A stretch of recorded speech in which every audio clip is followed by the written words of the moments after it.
Hey Eric, Hey, hey, Justin, how you doing? how goes it? It's pretty good, all things told. A little hot today. We get the hot day, I guess. Do you, do you get do you get desert weather there? Like in the evening, does it cool down by like 20 degrees? Oh yeah, oh yes, yes, absolutely. The day swing it's been like throughout the winter it was 55 at 40 to 50 to 55 at night and then 70 to 75 during the day. That's pleasant. Oh yeah. Yeah, that's kind of like how it is here, except it's warmer usually. However, I think you're experiencing warmer weather than I am because I think it's like 70, 76 degrees today, but this Saturday will be close to 90, if not 90. Oh, it's 92 right now for us here in San Diego. We've had yesterday it got up into the upper 80s. I think tomorrow the heat wave is going to break tomorrow evening or something like that. Mm. Good times. Cool, and that's your weather update Yeah. for San Diego and El Paso. So, All uh, right, we've done our job, everybody. yep, Have a great one. We'll see you next time end of the for Sonic broadcast. Bloom talks about the weather. Yep, that's what's going to turn into people just tuning into us talking about nothing, That's um, fantastic weather. like Yep. Seinfeld but more boring. Hmm. So we're Sonic Boom Live. We have a program every Thursday at 6 p.m. Eastern Time where we talk about the latest game industry news from a game industry perspective. Both Eric and I are developers who've worked in the game industry and continue to do so, making anything from tools to some popular video games that you may know. Um, yeah, basically we recap the news of the week. Sometimes we have special topics, but because we're both busy, we just do news recaps as of late. So, with that being said, what is the news we're covering today, Eric?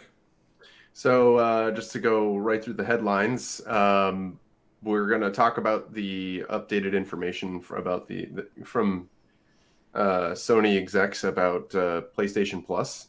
Which we covered Uh, last week, I should mention. Yeah, we got the foundation information last week. Yeah. We're going to just kind of do a quick update for that. We're going to talk about the Unreal Engine 5 public release of the 5.0, non-beta, non-early access stuff. We will go and then see, some of the game announcements and related announcements from game studios that are using UE5 and sort of talk about what they showed off and perhaps what that might mean for the games that they're producing. And also, if we have time, this just came up. I had to pause because I had to remember it. Oh yeah. There's been an update. Yeah, see, there's been an update on our one of our favorite recurring topics here, in air quotes, the Activision Blizzard sort of worker situation. This time it's not about what sexual harassment lawsuits and that kind of thing. This time it's more Harassment, all the forms of harassment true, very at true. In this Activision, yeah. case, yeah, in this case, the topic is about the QA worker unionization efforts. Yeah. There's been an update in that space that's actually kind of interesting, but is a strategic play. And if there's time, we'll try to get to that as well. Yes, sir. Okay. So I think that covers all the topics we will be going over. Hmm. Hmm. There's strangely more meat to the UE5 announcements than just what I guess seems probably on surface level. So we'll talk a bit in depth about that. But let's first talk about the details Sony has provided about the PlayStation Plus like, packages and what they're kind of promising the future of. Eric, what do we know Yes. so far? Jim Ryan, CEO of PlayStation and Sony Interactive Entertainment, stated that all the big players, I believe was the quote, Yeah. will be on board for the PlayStation Plus all plans. So that means there will be some representation from all of the major publishers that we're familiar with, like EA, Ubisoft, Activision, presumably Activision Blizzard, even though like at least at this time, um, and potentially some that are from Microsoft, at least for games that have already been released on the PlayStation Yeah. platforms. So there, it sounds as though for now, at least, there will be good representation across the game development space. Yeah. In On the PS Plus, yes, thank the you. Yeah, extra and premium tiers of PS Plus. right. I don't think any of this will affect the PS Plus, Base. the base version of it, which has none of the streaming features. It's just basically gets you online connection and Yeah, the same as discounts. PlayStation Plus today. Yeah, exactly. Which I guess increasingly looks less and less of a good deal, except for the fact that you need it. Whereas I guess Right. Microsoft has made it so that none of their games require you to have Xbox Live to play them online. So that's something that Sony still has not reciprocated with. Yep. But what does this mean about Sony's first party titles? Because I think this is where a lot of speculation, and probably incorrect speculation, has been submitted by peoples and some press outlets. Yeah, so Jim Ryan actually came right out and said that their new first party releases are not going to immediately show up on the PlayStation Plus streaming tiers. It's something they have sort of taken as a staunch, a firm position on, and that's because for them they see their recurring revenues from the $70 games between 60 and 80, I guess, depending on what tier of bonus and content you want to pay for when it comes out. They think that the games deserve that price because of the amount of effort that goes into them. And that the pricing model that they have and the budgets that they're able to produce for those games are based upon expectations, historical information, and expectations from their user base, the PlayStation customer, and the PlayStation player base, to sort of project whether or not, like, what the budget can be, where they'll still turn a profit and they won't just lose money on the project. So their look on this is, once a game has kind of gone through its standard sale price and they're into the long tail portion of sales, then they'll consider putting it onto the streaming platforms and making that available to those players.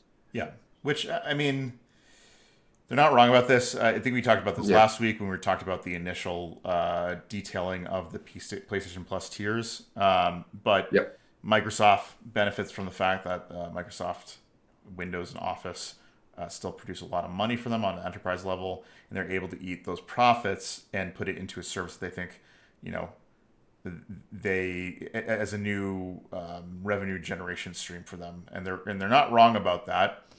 They just can leverage profits off of something else to prop up the service space in another place until that's profitable. Because I guarantee you right now that given what Microsoft Studios are producing, that the sales of Xbox Game Pass does not come anywhere close to the needs of their game studio productions right now. That's going to be footed by Microsoft Office, and Sony doesn't really have that luxury as of right now. So, well, it's also hard to say for Microsoft at the moment because they are simultaneous. It's not like all of their titles are only available on Game Pass.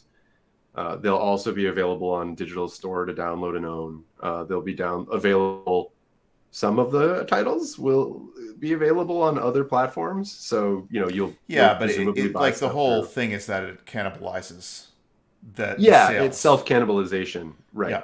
Right. And, Why would I? Initially, they're like, no, we're still seeing healthy sales. It's like, yeah, how long is that going to last when people realize they don't have to buy anything? Like, you have hardcore gamers that will buy on digital and physical, just have physical copies of things. But that's not a huge population of people.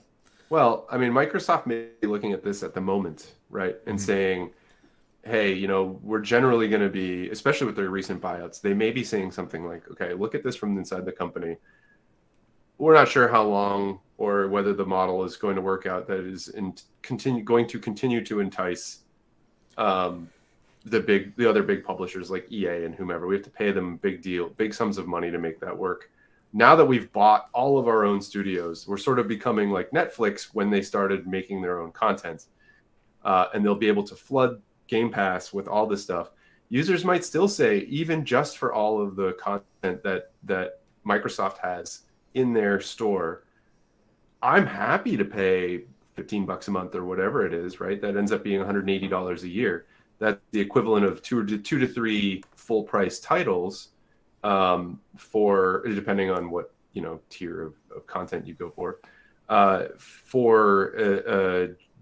sort of a current generation AAA title.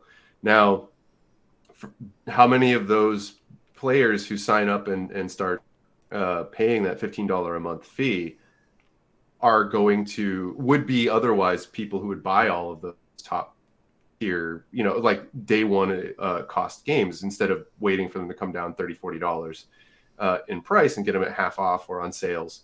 They may actually be looking at this and saying, if we can attract X population, and there are already how many millions of users, then that's, $180 per user per year. Yeah. That's a good chunk of money to fund. I mean, the economics of the whole thing are basically saying, like, look, if we can average out, it's $15, right? That they're getting per premium, to be fair, yeah, or for ultimate, I should say.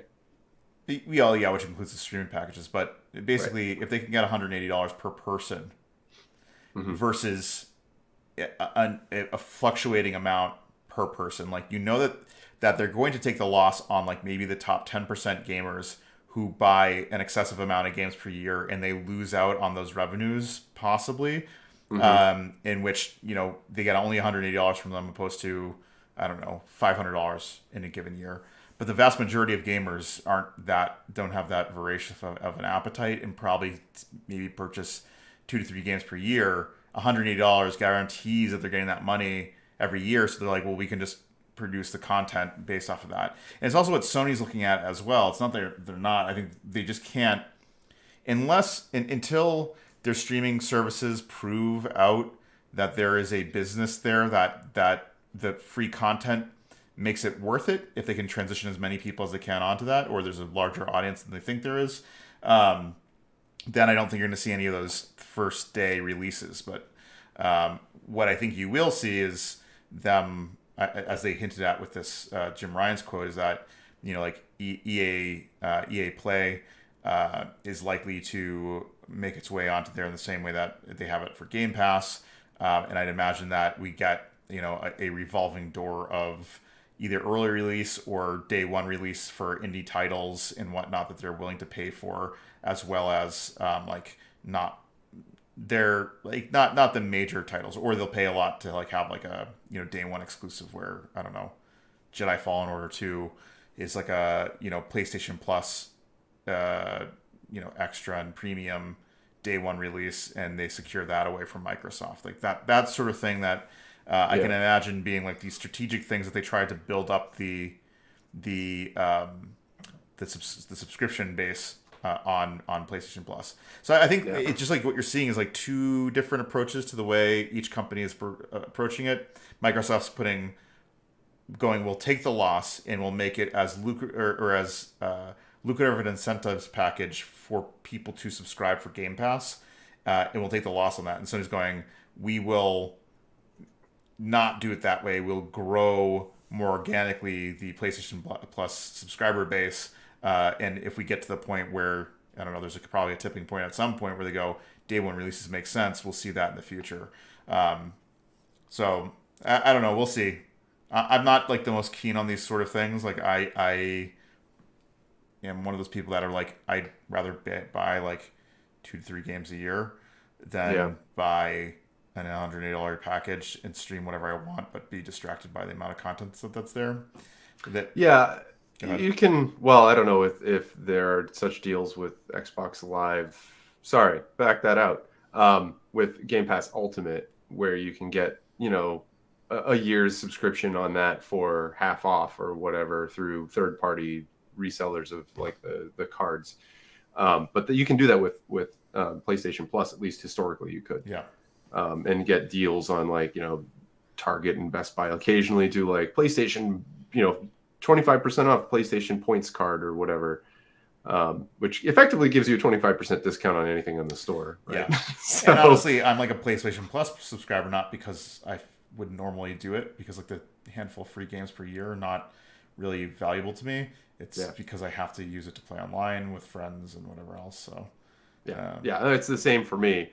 I am personally currently happy to be paying for the games that I want and not paying a constant fee for games that I have. I do actually have a Game Pass Ultimate subscription that I have only used really a handful of times. Now that's partially because it was like a gift card that I got as a result of buying a TV.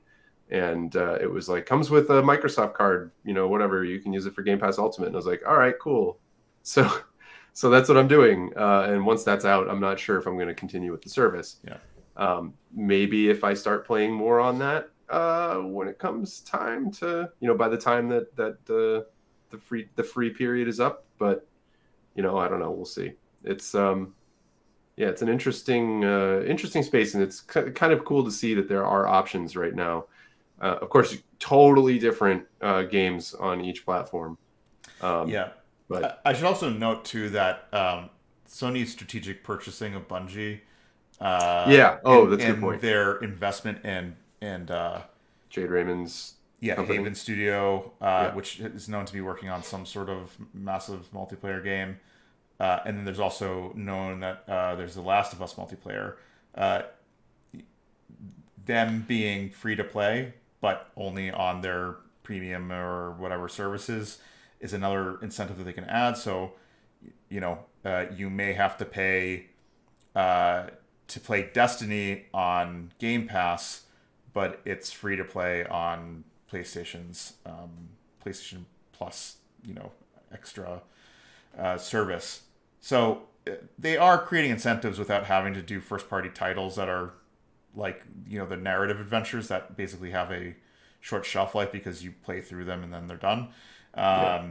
So this is just like an interesting strategy from them. It's still very much business-oriented, business-driven, but it doesn't feel as consumer-friendly as Microsoft's Game Pass.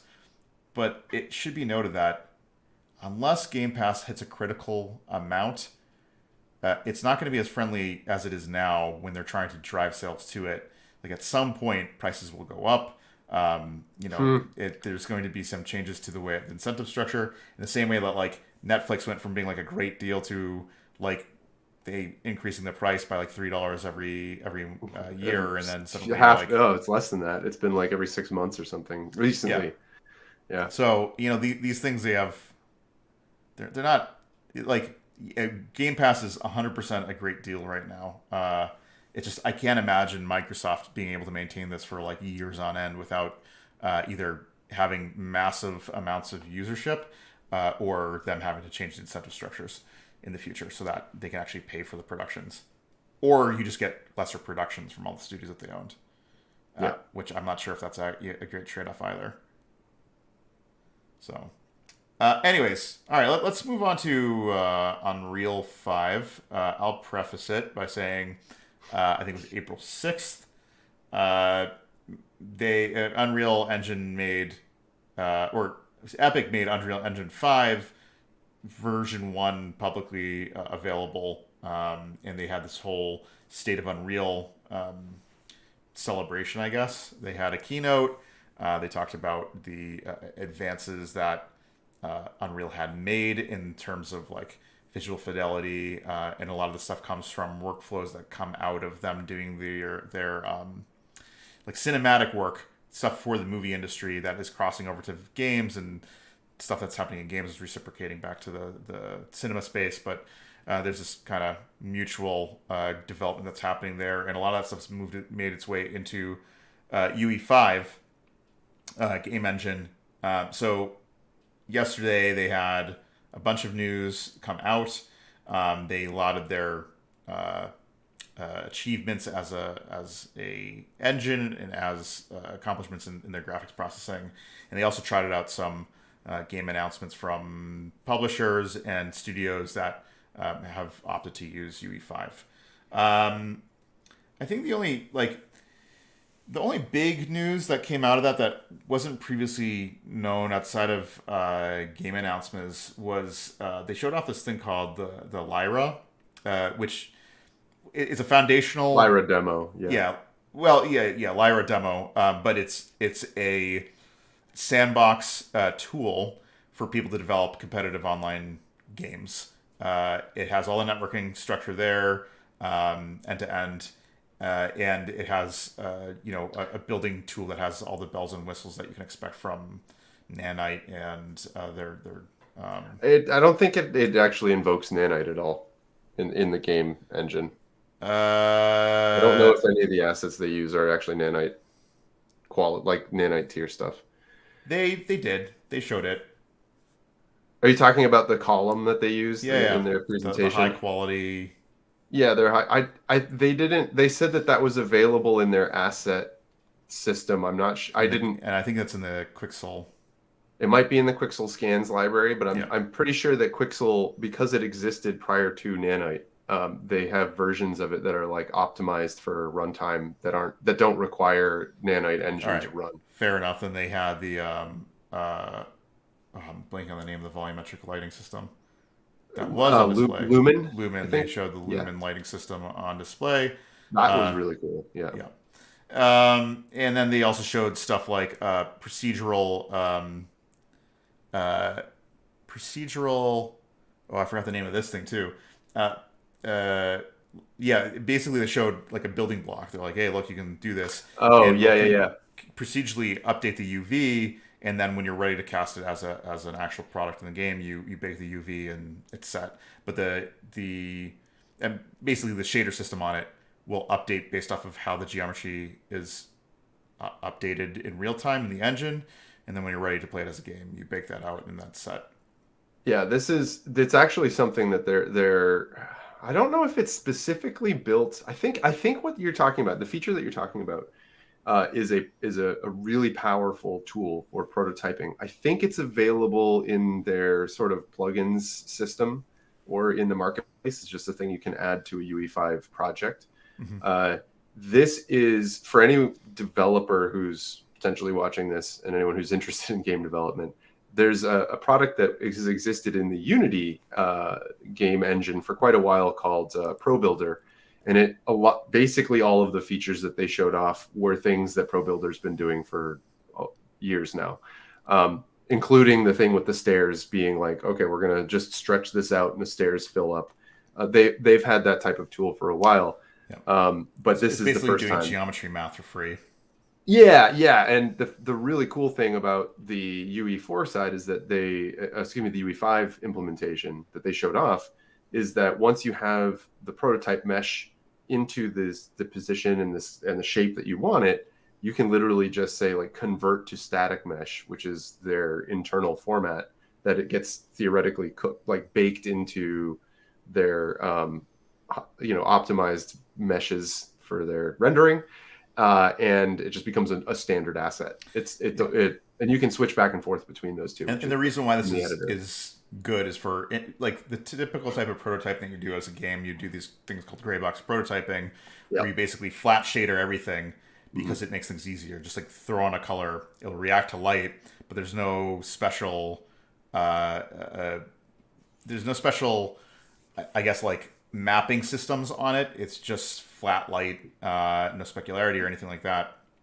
Wells go in, it quickly happens, and they do this because the cost to usually properly shade something is expensive, because an artist has to go in, unwrap the UVs, flatten it out, do all the texturing, bake those out, and then you can apply it back to the object in the game. This looks to be taking complex shaders, using that have not necessarily volumetric information, but like shader details on it, like cracks and stuff like that, to give it an actual like artist rendered UV to it. But they procedurally generate, apply to the object to give it more look than just a flat shader. Yeah, and then when it bakes out, it sets it. Yeah, what they showed off in the demo were just some basic colors. No, they had textures on the wall, and the textures updated on the wall. Okay, sure. Yeah. Right. Those, but I think when I don't know. I'd have to look again. Yeah, but when I saw it again, because I think the shaders themselves are a lot more detailed than flat shade. Oh, they're certainly not just flat. The shaders that they've added as they're in the demo at least that they had were set to have like sort of reflection and specularity settings. I'm not sure about reflection, specularity for sure, and were developed such that they had some texture to them, so that they weren't just a flat color. And of course, I think they may have had some emissive lighting set on them so that they would contribute to the lumen lighting I mean, model. you could add emissive lighting to anything, but I Yeah, don't know how much. I mean, I think you'd probably have to set in a separate object that would have emissive details or yeah. emissive properties to it, and then that would function with with their lumen system and like project lights and all that stuff. Yeah, yeah. I don't think it did any emissive emission by default. But that's just a change that you can set on the material itself. Right. So they were showcasing like just hucking different colors on walls in this space for Lyra. Now you have to go through and create those materials yourself, use a material editor, change the colors and adjust things as you want to see fit. The walls, a lot of that space was designed to be sort of flat color safe, so it didn't need any complex UV like you would have on, let's say, a deformed rock that you would stick in a corner that has interesting shapes, and you'd want it to have strata or something. That's going to need a little bit more of a bespoke solution. But this is sort of, as Justin mentioned, built to showcase their level design. Whiteboxing technology and tools and enhancements for UE5 that make developing game levels way faster. All the fun details, like a level will be blocked out with boring boxes that will probably generally become the foundation for the collision in even like a tactical shooter in a jungle scene. But it's all boxes when level designers are working on it, because they're looking at sight lines and trying to make sure, how does this play? Do I have sight lines? And it doesn't make any sense to put like lush trees and other elements in there unless you have a couple standby just to get a sense of how things are going to get in the way of the camera. But generally, for the major pieces, you'll use a big like tube, a cylinder for a downed tree or something like that, just to block out the space, make sure that the jumping heights are the right height. You can actually vault over things. Right. And then the art team will go through, once the flow of the level is finished, go through and add in all the detail. Yeah. Yeah. So it basically allows for very rapid prototyping, and the most difficult part of this for like a game developer that has to play many roles is that you now have end-to-end networking, you have bots with AI, all these things function so that you can test out your levels, rapidly prototype, update objects in geometry with not having to be an artist and create a nice set of stairs. Instead, it can generate generate stairs based off of very specific parameters that would be functional in game. So yeah, as a indie developer, this would be a boon for rapidly prototyping a game, and not having to worry about the really complex aspects of game development, because they're all baked in there for you. Outside of that, their keynote really didn't have new information. They talked about Lumen and I just blanked on the name of the nanite, and then they talked about the Quixel, library of highly detailed, photogrammetry scans and just high detailed objects, plus MetaHuman as well, which is a character generator that creates like realistic human-like characters without having to have a very expensive artist on hand to do it. So they're just basically saying like, hey, look, our tools are really there to give you a way to make them like very high quality cinematic looking game content without having to have a set of very expensive artists on hand to either prototype or even finish probably certain types of indie games that can get away with using whatever's in the libraries that have been provided.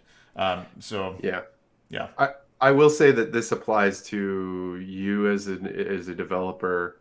Generally, if you have a single art style in mind, and that is one that approaches real life. If your art Ish, right? direction, if your art direction is, I want this to be sort of cartoony, you might be able to use the assets as a starting ground and have to replace all the texturing and materials that you get for free with the base set. So it still can help accelerate your workflow there, but and if you're working on some of this Quixel data that is ridiculously high polygon counts, that might prove a challenge for you as you Yeah, I think work the specifically with art stuff Quixel out. and metadata, you're talking about extremely high detailed assets for a Yeah, specific type of cinematic and realistic looking game, or for right. that matter, like Film. film, right?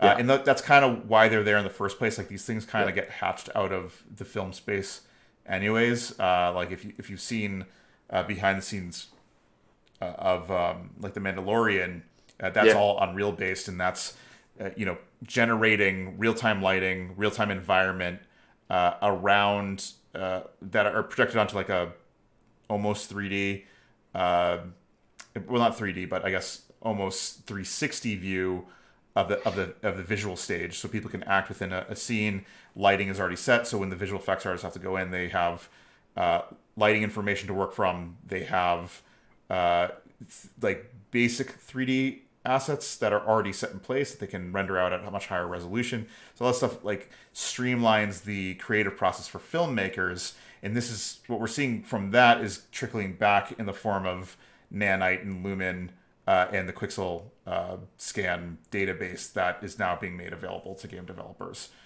right. albeit not being able to render it quite the same way that you see Mandalorian, but at like maybe, I don't know, half detail, something Yeah, like that. It's hard to say exactly what the reference is, but a movie like, or like a show like Mandalorian ends up taking all that data and baking it out and rendering it out to generate stuff. But whereas the Unreal Engine has to do it in real time, so there has to be some hits to certain things.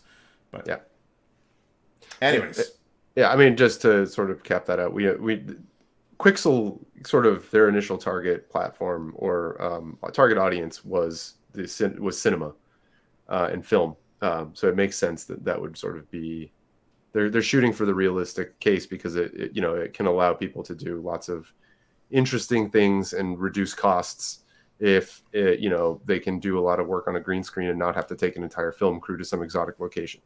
I mean, like, yeah, I mean, Right. specifically, So it's environmental things. Like yeah, that's was its primary focus at first. So like you could build yeah. Tatooine, One with existing assets, basically.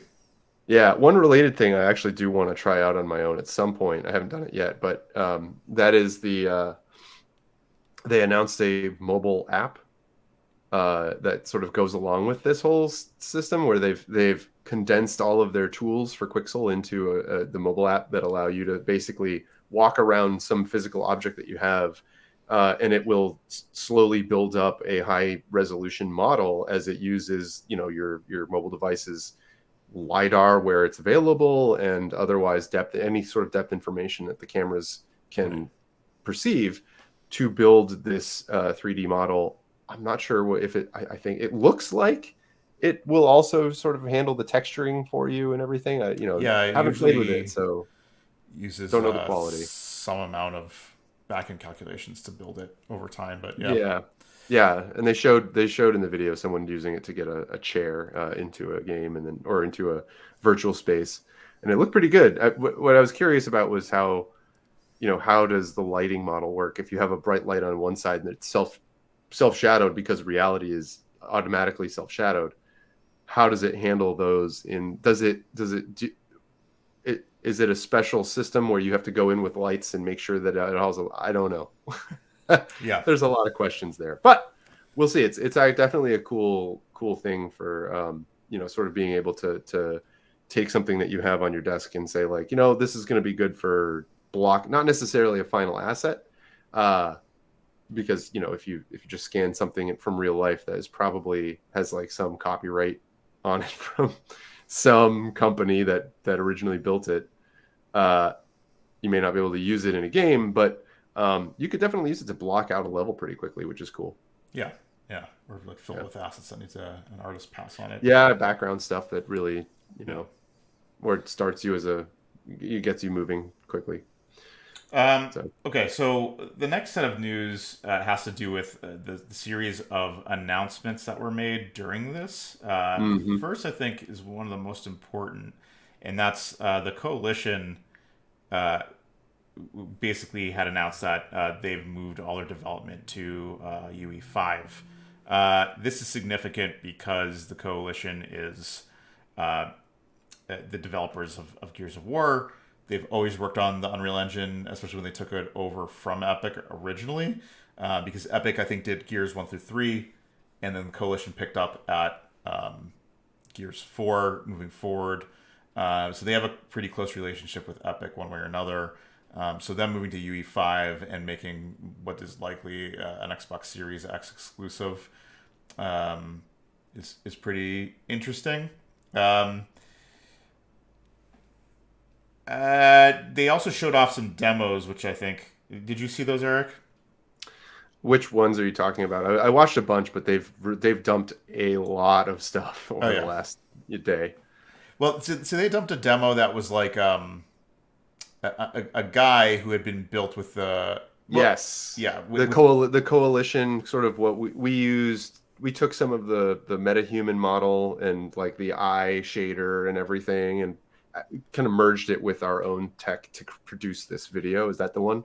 yes, that's the video and the Okay, yeah, demo that they showed, which right. is kind of occupies an interesting space. The demo itself, like what it shows, but you I guess what's your take on this? Because there's a lot of interesting collaboration happening between the coalition and Epic in the first place.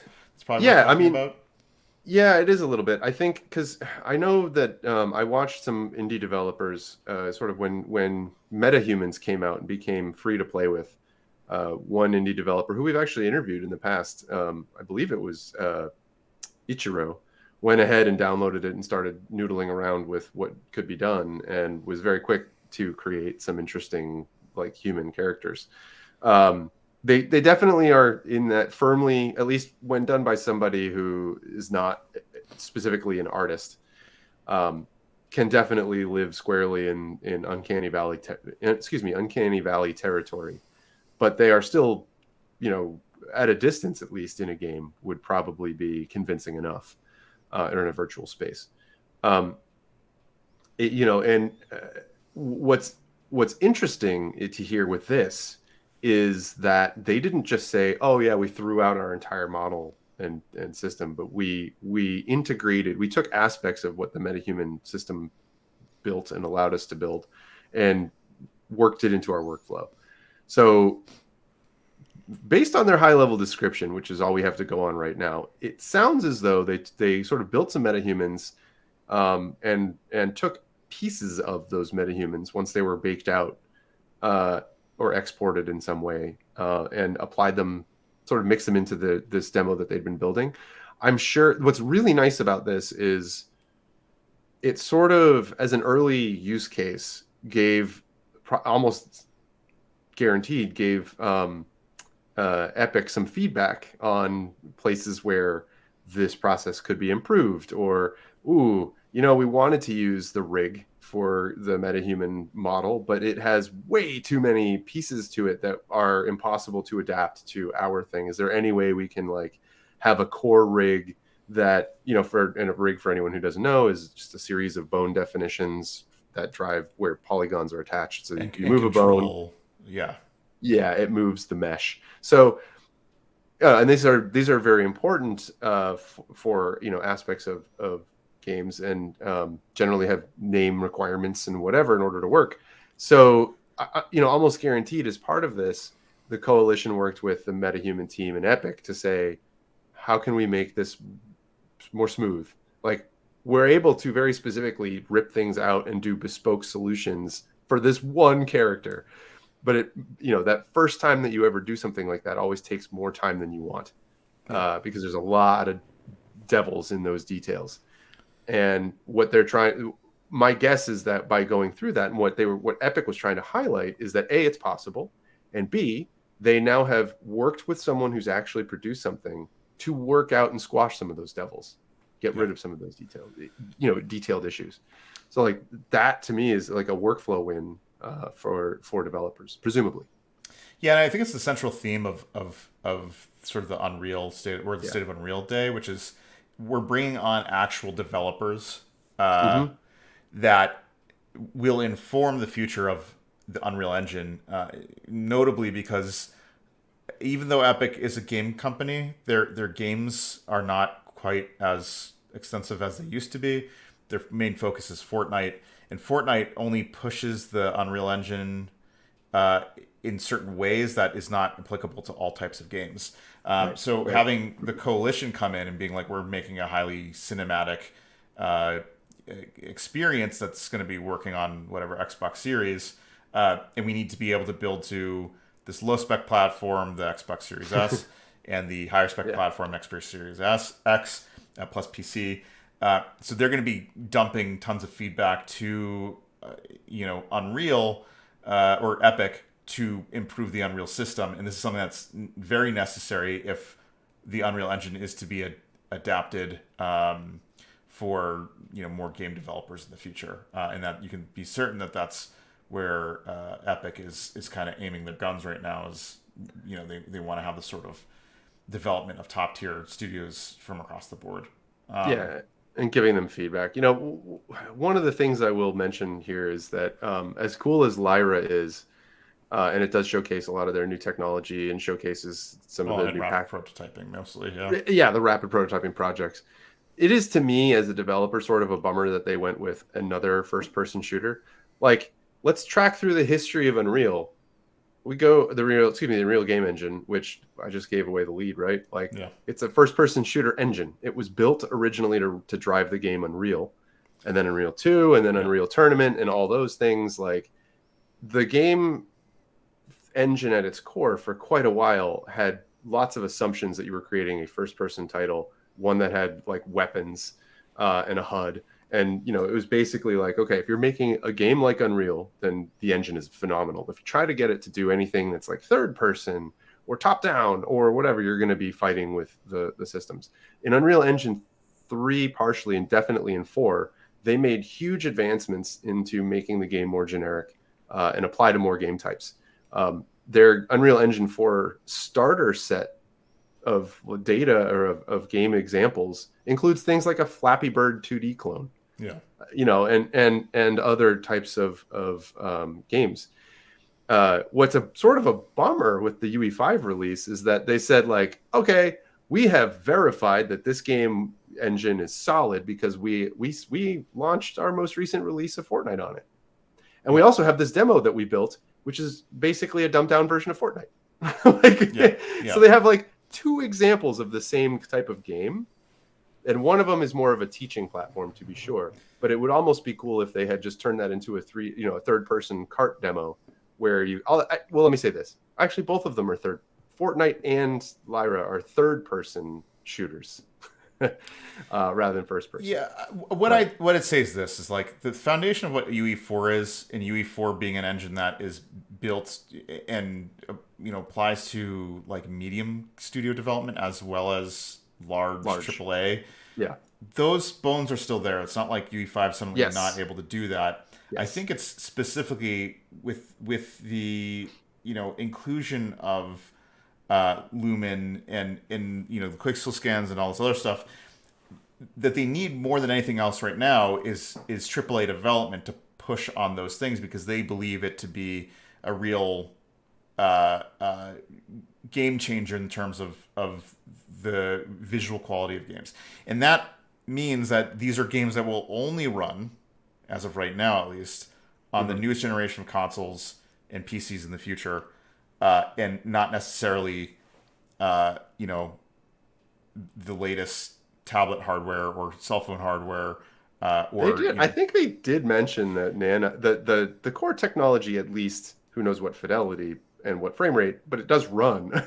Yeah, no, they mentioned like it will run, and to be fair, like it will run on that. It's Yeah. going to be like 5 years from now, or maybe 3 years from now, where you can legitimately run it on high end phone Mobile devices hardware, or whatever. Yeah. and most people are not going to be aiming game development at that space, because it's just like, what's the point of developing a mobile game that only works on 2% of the available hardware? So no one's going to be doing that in the short term, but certainly you can focus that effort on the PC and in next gen console space.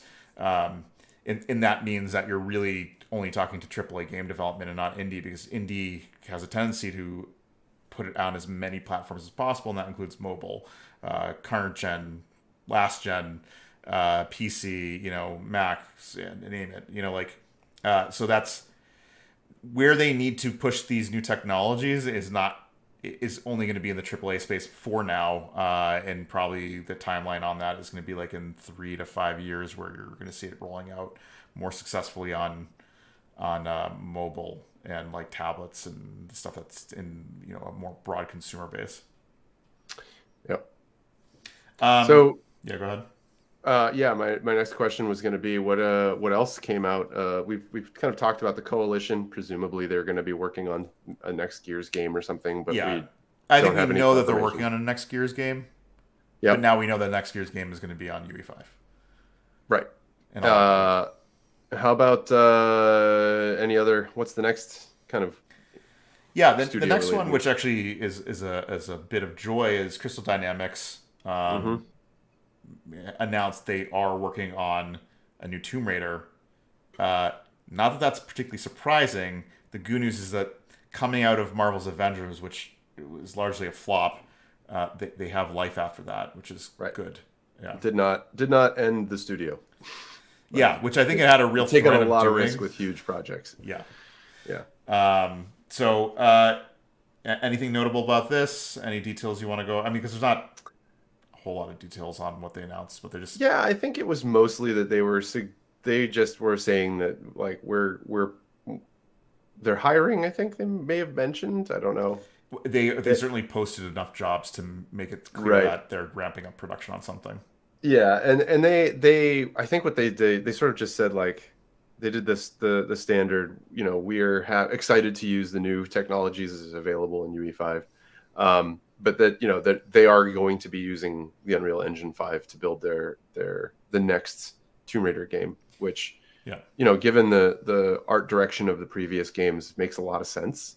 A lot of what Epic has shown off for the UE5 demo content and sort of examples they've built internally, and that others they've worked with have built, sort of feel right in line with what we could see from the next Tomb Raider game.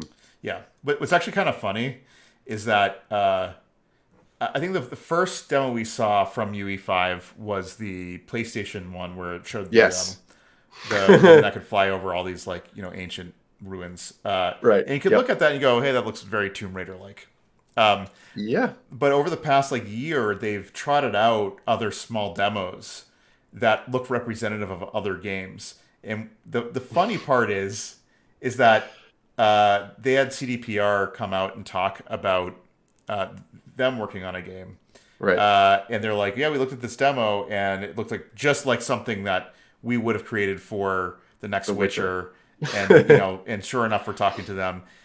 Same thing with like Gears and all these other games. Like it's almost like they're building visual demos around game archetypes. To go like, hey, This could be you. yeah, this could be you. So this certainly looks like Tomb Raider. Let's talk Yeah. to Crystal Dynamics. This is awful. This looks like whatever the next game is. Hey, come talk to us. And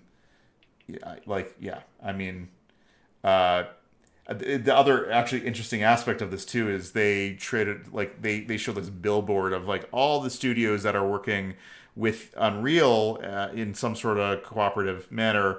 All of Xbox Studios is present. Yep. So I can imagine a lot of their games to accelerate development on those things and not break the bank developing their own engines will likely use UE5, because Microsoft has to probably make development as efficient as possible, given that they're not asking for upfront costs for a lot of their games. assuming you're a Game Pass subscriber.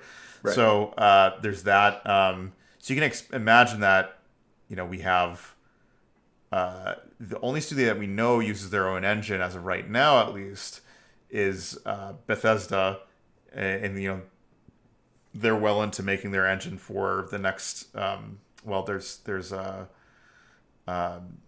next Skyrim game, not Skyrim, Elder Scrolls game. Yeah. And Is that the one that they announced and they showed like some really weird video that didn't give any details? I mean, that's most of Bethesda's game, but yeah, like they just Right, said, yeah. like they pretty much showed a logo and said, "Yeah, we're working on it." You're like, Oh, yeah. well, that's not a surprise." But yeah, they also have their space game that is supposed to get a proper trailer sometime this year. It's supposed to be launched this year, but I don't know, man. That's an awful lot of nothing being shown to have like a game release this year. But Yeah, maybe they're thinking that it'll be such a surprise and such a big thing that it'll just the news of it arriving and being amazing will generate the also, it's not unheard of for Bethesda to say, "Here's the game trailer and everything you expect. Pre-orders open today. You can pick it up in November.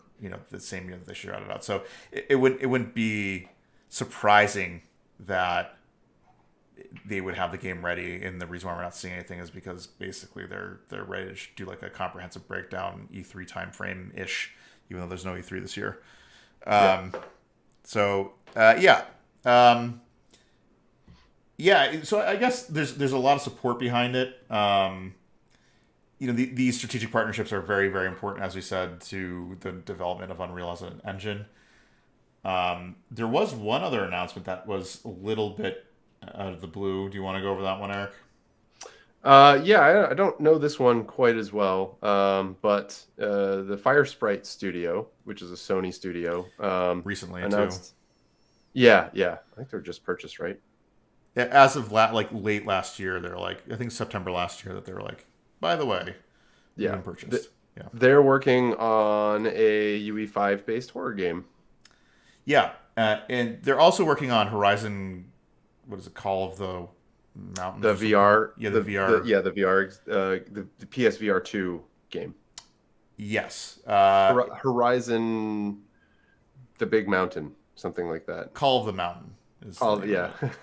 Which they showed very little of, but the Big Mountain. Yeah, Call of the Big Mountain. Yeah. That's it.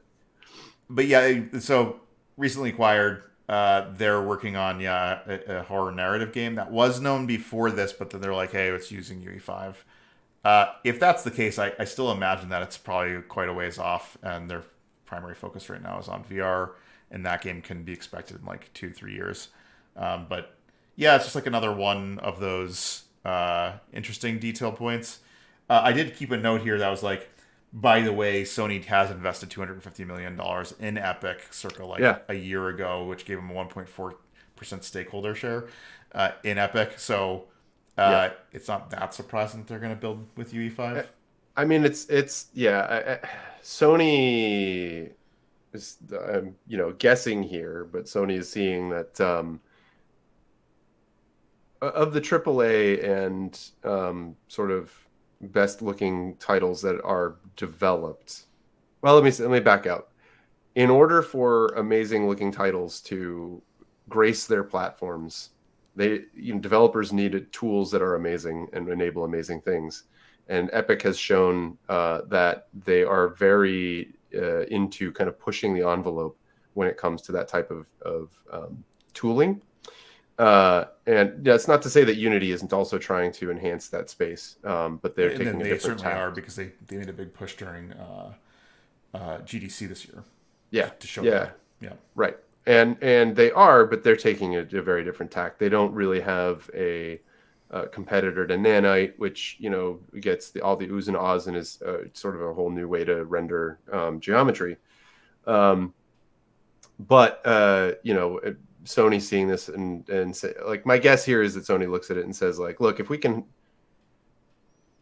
like a rising tide, raises all boats here. Yeah. And if these tools can become accessible and we can back them, then we get the announcements, like the first Nanite video running on PS5 hardware. Like, that was good. Like a co-announcement. great, did amazing things, and it also ensures that they have sort of some say or in the direction and what goes on with Unreal Engine. Yeah, I also say this too. Like Sony has gone on a tear, and actually so has Microsoft purchasing new studios, and Sony's gone a bit different where they're not buying giant publishers; they're buying smaller creative teams that they see a lot of talent in.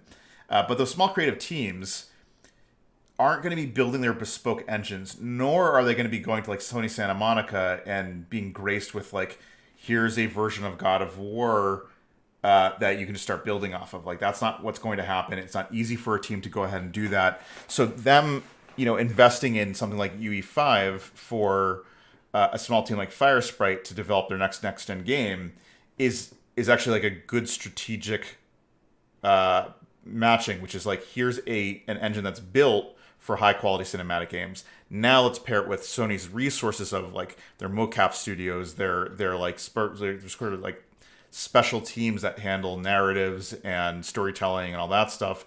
And so you don't have to go ahead and lend an engine from Naughty Dog or lend an engine from Sony Santa Monica.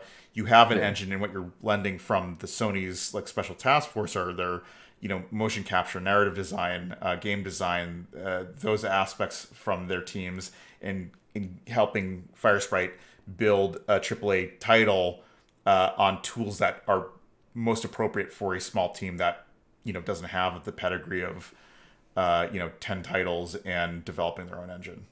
So I think it makes a lot of sense. It pairs well with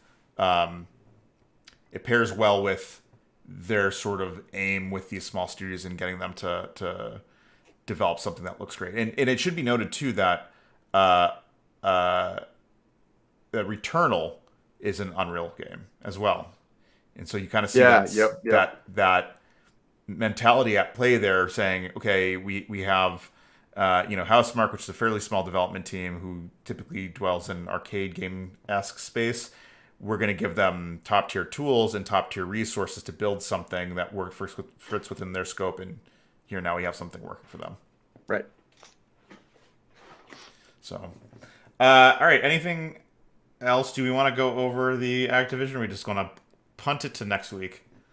Let's punt it to next week. I think that's a heady topic, anyways. Yeah, it sort of will take us some time, and we've if we stop now, we've hit our hour, and this may be one of the first times we've kept it down to a reasonable target.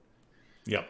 Yeah. But so tune in next time where we discuss the ongoing saga that is Activision and its employees and its executives. Unionization efforts. All that. Yeah. All right. Fun industry topics. Yeah, fun ones. All right. So I guess that's a wrap. For those of you who tuned in to view this or viewing it after the fact, thanks for checking us out. Take the time to subscribe and follow us because we'll be doing this more often. If you want to get the latest game news, we try to take the cream off the top of all the deluge of weird game news and announcements, and we tend to make it more industry focused. Like I think we find like the most important news of the week and try to present it to you with a different perspective. Yeah, especially something that has something impactful for the industry itself, or that may cause ripples, or that is particularly developer focused. To highlight it and suggest why this is an item of interest and maybe something to pay attention to. Yep. So yeah, do us a favor, like and subscribe if you're enjoying this content. We'll talk to you guys again next week. Looking forward to it. 6 p.m. Thursdays Eastern Time. All right.